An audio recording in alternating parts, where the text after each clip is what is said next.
Hey, sister, welcome back to the Your Sorority Journey podcast. We are in the middle of our series, Recruitment Takeover. Currently, we are going through our mini series within that greater topic called Future Sister Takeover. So last week and this week, we are exploring the potential new member experience to provide support, encouragement, and insight for our sister friends who are considering if sorority membership is right for them. Naturally, who have concerns, questions, and curiosity about what it is that they are signing up for and the process through which they will actually be granted membership. So last week we focused a lot more on confidence, right? How to showcase your authentic self throughout the recruitment process. This week we're switching gears a little bit to talk more about like clear expectations of what is this thing that you are joining and what are some logistics that you could be aware of to just create more confidence, right? Put your heart at a little bit more ease. We were very fortunate, though, in the middle of our Future Sister Takeover to be blessed with the launch of the Barbie movie. And if you haven't seen it yet, I encourage you to pause this episode and come back to it. Go watch the Barbie movie first so we don't spoil the movie for you. And if you've gotten this far and you are not a potential new member, this episode could still be really encouraging to you as a member or an alumna of your organization to think through this common stereotype, right? If you are not yet a member of an organization, if you're considering sorority membership, I'm sure that the thought has crossed your mind that sorority girls just really show up like Barbies on college campuses, right? We have all lived with that stereotype as members of our organizations, right? Being compared to as these perfect, flawless, airbrushed women that show up on these college campuses, right? That don't have a lot of room or capacity for members who don't look like us, who aren't interested in the same things that we are to join.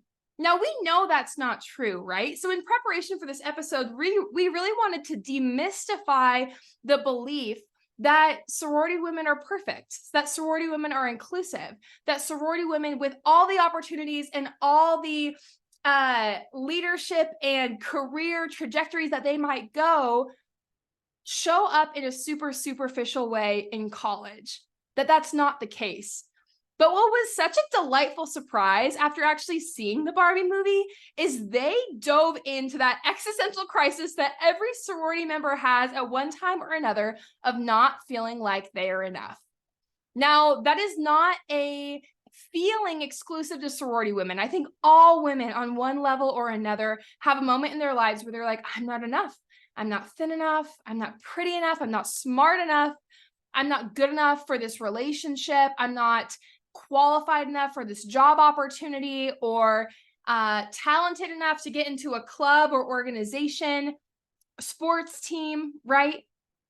So my heart in our time together today is actually to spend less time demystifying that we are not Barbies, but actually to pull from the Barbie movie some really core truths that we can cling to about shared experiences that are lived in sorority and what we can actually learn from Barbieland to help inform and clarify the lived experiences of sorority women. So yes, in a sense, we are demystifying that every sorority woman is that stereotypical Barbie, but that they are actually real people with real hearts, real lived experiences, real insecurities that all just need something bigger to be a part of that's just as imperfect as them to grow with and learn from in their sorority journey. So let's start by talking about the marketing. If we think about the Barbie marketing, we know that we knew more about that movie than any other movie coming out in the past 5 years. I cannot tell you a movie that I have been like waiting to go to besides this one in the last 5 years. That marketing team deserves a raise. I've heard so many people say that, from the just straight pink billboards to the flawless TikTok ads or Instagram posts or Margot Robbie's entire wardrobe on her press tour, right? She was this perfect idolization of that stereotypical Barbie that she literally calls herself in the movie. I think far too often than not, as sorority chapters and communities, we portray the exact same image on social media and out into the world, right? We post these perfectly curated photos, reels, videos that show us in our best form, which is the role of social media, which totally makes sense. But We have very attractive members of our chapter, dressed very nicely, posed so perfectly on our Instagram feeds, on our TikToks, and on our websites that gives this impression to you all as potential new members that this is the mold, this is the type of person that we are looking for. When in all reality, much like the marketing for the movie, there was so much more depth behind how Margot Robbie was like portraying herself to create promotion for the film. There's so much depth to our members, to our experience. And while we do our best to portray that in recruitment, that really can't fully be experienced until membership. I can promise you, regardless of how many sisterhood events the chapters list off for you, how many philanthropic endeavors they are invested in, how much time they spend with other organizations in community, they all have real lives, real challenges, real hardships that they are just navigating through while being a part of something bigger than themselves.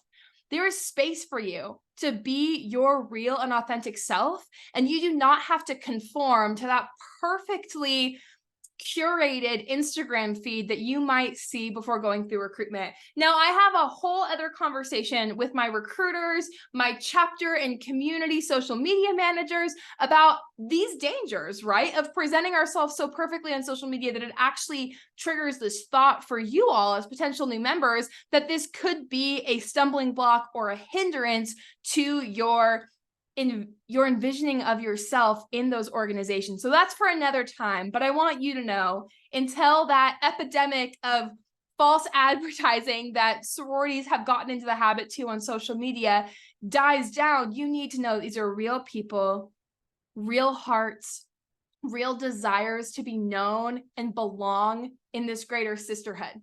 So you will belong there too.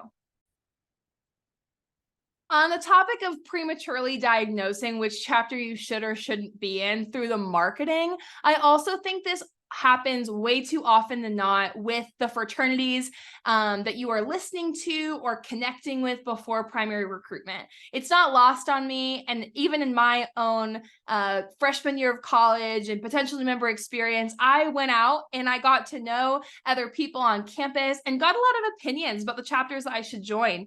Well, I wasn't familiar with Greek rank or Yik Yak in college. Those are so prevalent too, and mostly fueled by fraternity men or other disassociated or disaffiliated members pouring in on the attractiveness or competitiveness or character of women that they probably don't know that well. Those voices that are dominating how you view these chapters are really preventing you from having your own lived experience with each sorority. I think something really powerful happened when Ken brought back the patriarchy to Barbieland, right? This utopia of Barbieland was run by women, confident women, self-sustained women, maybe who didn't have an equal relationship with men, which is another conversation to be had at another time. But when the patriarchy gets brought back, there isn't a balancing of men and women leadership and community building. It's dominated, right? So that these men are running this society. And we see how detrimental that is to the women, the new roles they assume, the lack of confidence they have in their skills, abilities. They even use the word brainwashing. I think the same thing can happen to us as potential new members or members of our organization when we are so inundated with external inputs of what it means to be a part of our own organization or how our organization is viewed specifically by men. I need you to hear something and hold it true to your heart. Sorority chapters, sorority women hold the social capital of every campus that they exist on. Let me say that again. Sorority women hold the social capital of every college campus that they exist on. Now, what does that look like? It looks like the sorority, the fraternities, the clubs, the organizations where sorority women give their time, energy, and ultimately implicit approval are those that follow the elevated reputation, credibility, notability of that club or organization on campus. So it is our responsibility as sorority members to be stewarding that so wisely, right? When we give our power to fraternities or external groups and say, yeah, we actually want you to tell us who we are, we have given a part of our responsibility away, right? We have given our power away. It's our responsibility to hold that close to us and then steward that wisely, to associate with fraternities who are showing up on campus in ways that we approve of, right? Who are following the rules and expectations of the university. We want to show up with clubs that are doing good work on campus, elevate other women's organizations on campus who have similar goals. And that is how we find a common voice and a true character within ourselves and our chapters, is when we're able to tune out those voices or inputs that we don't actually want to give power to, right? If there are fraternities that are putting our organizations in a hierarchy of which one is the hottest or which one is like the best partiers or the best dates to their formals, we need to take that back. We need to stop associating with organizations that are pushing us and dividing us against each other. This can become a bigger danger too when fraternities start engaging in really harmful behavior. If there becomes a culture in their chapter that is permitting hazing, sexual assault, really dangerous relationships with drugs and alcohol, especially for those underage, it is so important for us to step away from those organizations and say, hey, this behavior does not align with my values or my organization's values. So you no longer have my approval, my validation, my elevation in this community. When we disassociate from organizations that aren't living out the values of our organizations, we gain our power back. So not only does this go for the inputs that we listen to, it also goes for the behaviors that we disagree with. While it's not Barbie's probably favorite point in the movie, and it's definitely not our favorite lived experiences in our own lives, existential crises are just a part of being a woman and a part of something greater than ourselves. Superficial Barbie, in her best form, has seasons where she is so confident in her role. She is so content being who she is. But she also comes to a point where she recognizes that it's not enough to be all dolled up and put together, no cellulite, perfectly high heels and a thin waist, right? I think it's so important for us to remember too that as much as we strive to fit that superficial mold of what it means to us to be a sorority member, that will never fulfill us in the way that true, deep, meaningful sisterhood and purpose in our organization will. I think these existential crises can come in a different couple seasons of our sorority membership. I think it's pretty common, especially after you've gotten comfortable being a new member, and an initiated member. You've gotten comfortable with like the lay of the chapter and the schedule and the expectations. We can veer into okay, what do I do next? What's my next responsibility? Especially if you're leadership driven or interested in giving back in some capacity, we can have a crisis of, I don't feel good enough to be the paneling delegate. I don't feel good enough to be chapter president. I don't feel good enough to even support this committee.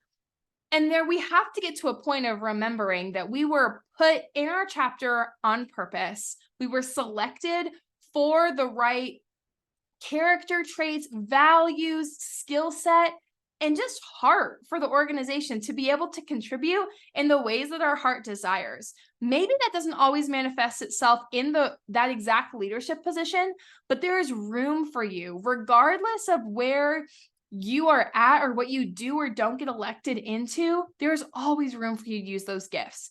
I think another existential crisis that we can have comes in the form of, after a leadership role, maybe when we're a little older in the chapter, having this moment of, well, what do I do now? I've given everything I've had. I've gotten so comfortable with my title being my identity in this chapter. Where do I go? What's my next step? And that's another really awesome opportunity to look around and see the relationships that you can invest in before you graduate, to recognize that you exist more than to hold a title and execute duties, tasks, and responsibility over a chapter. I think what's beautiful about sorority membership is you get to be the person, the sister that you want to be. You don't have to be a cookie cutter version of someone else. You don't have to assimilate. Even every Barbie has their own role, right?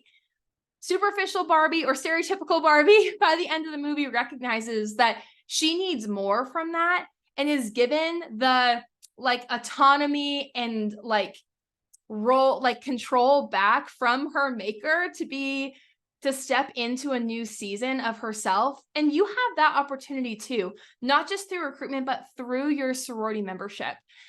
This quote, one of my favorite dynamics in the movie was the relationship between the mom and the daughter and how difficult that can be. I'm sure we all have our own lived experience of hardship with mom-daughter relationships. She has this moment after Barbie's existential crisis of frustration, after Barbie has recognized that the Barbies didn't fix everything in the world and that Barbieland was a utopia and that the patriarchy was on the rise in the real world, and comes back to her utopia destroyed by Ken, bring the patriarchy to Barbieland. She has this existential crisis, this breakdown of not knowing who she wants to be, not knowing what her role is anymore. And I love what that mom figure says to Barbie. It is literally impossible to be a woman. You are so beautiful and so smart. It kills me that you don't think you're good enough. I'm just so tired of watching myself and every single other woman tie herself into knots so that people will like us. And if all of that is also true for a doll just representing a woman, then I don't even know. Do those words resonate with you? I remember hearing her talk and thinking, that is exactly how I feel. Another part of that monologue, she says, you have to lead, but you can't squash other people's ideas. You have to be a boss, but you can't be mean. You have to be a career woman, but also always be looking out for other people. You have to answer for men's bad behavior, which is insane. But if you point that out, you're accused of complaining. You're supposed to stay pretty for men, but not be so pretty that you tempt them too much, that you threaten other women, because you're supposed to be a part of the sisterhood. Man, is that a lived tension that we are all in? I think what I want to encourage you in as you go through sorority recruitment is that you are already enough. And when you are confident in yourself, when you join that chapter, you get to be an example for women on your campus and in your chapter that you are content in who you are, and who you are is enough. Being a sorority woman and being a woman in general, but specifically being a sorority woman, is constantly living in tension and living in an incessant conflict of priorities. Let me say that again. To be in a sorority is to live in constant tension and incessant conflict of priorities. We want to be all things to all people. We want to meet all expectations while still being true to ourselves. At some point, we have to surrender that we can't be all things to all people. And that one of my favorite Glennon Doyle quotes is when you're given a choice between disappointing someone else and disappointing yourself, your duty is to disappoint someone else. I love the way she says this. Your job throughout your entire life is to disappoint as many people as it takes to avoid disappointing yourself. So choose in your sorority recruitment experience to not disappoint yourself, to choose the things that you need to encourage yourself, to be confident in who you are, to be sure that you want to be in a chapter that wants you. And so that when you are rejected, when you are let go of chapters throughout the process, you can have confidence, even if it's disappointment, you can have confidence that the chapters that you are continuing to see love you and want you for you. Sister, living the sorority dream is not like living the stereotypical Barbie life. You get to be your true self. You get to break out of the mold that everyone says you have to be true to yourself, to engage intentionally with sisterhood. I hope you love the Barbie movie as much as I did, and I hope that you are encouraged that there is room for you to be yourself, to ask hard questions, to be authentic, and to break a mold every now and then to not disappoint yourself.